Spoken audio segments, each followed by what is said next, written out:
রেস্টুরেন্টের মতো টেস্টি লাচ্ছা পরোটা বাড়িতেই একদম ঘরোয়া উপকরণ দিয়ে সহজেই বানিয়ে নিতে পারবেন।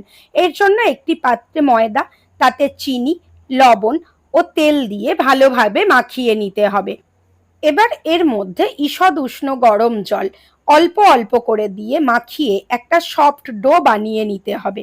তারপর ডোটিকে খুব ভালোভাবে হাত দিয়ে থাসতে হবে, যেভাবে আমি দেখালাম। তারপর ওই ডোয়ের ওপর বেশ কিছুটা তেল লাগিয়ে ঢাকা দিয়ে রেখে দেব ৮ ঘন্টার জন্য। ৮ ঘন্টা পর ওইখান থেকে একটু বড় সাইজের লেচি কেটে নিতে হবে।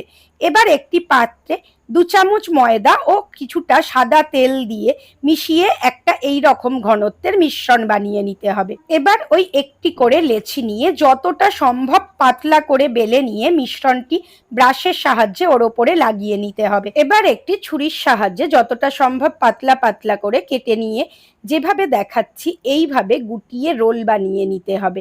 এবার ওই রোলটিকে হালকাভাবে বেলে নিতে হবে। এইভাবে প্রত্যেকটি পরোটা বেলে নেব। এবার গ্যাসে ফ্রাইং প্যান বসিয়ে গরম করে নিয়ে প্রত্যেকটি পরোটা এপিট ওপিট করে প্রথমে হালকা সেকে নেব। তারপর তার উপর অল্প করে সাদা তেল ছড়িয়ে ভেজে নেব। আপনি চাইলে এটিকে ঘি বা বাটার দিয়েও ভাজতে পারেন।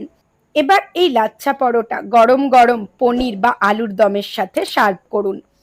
আজকের লাচ্ছা পরোটা কেমন হয়েছে তা অবশ্যই কমেন্ট করে জানাবেন। দেখেই বুঝতে পাচ্ছেন এটা কতটা ক্রিস্পি হয়েছে।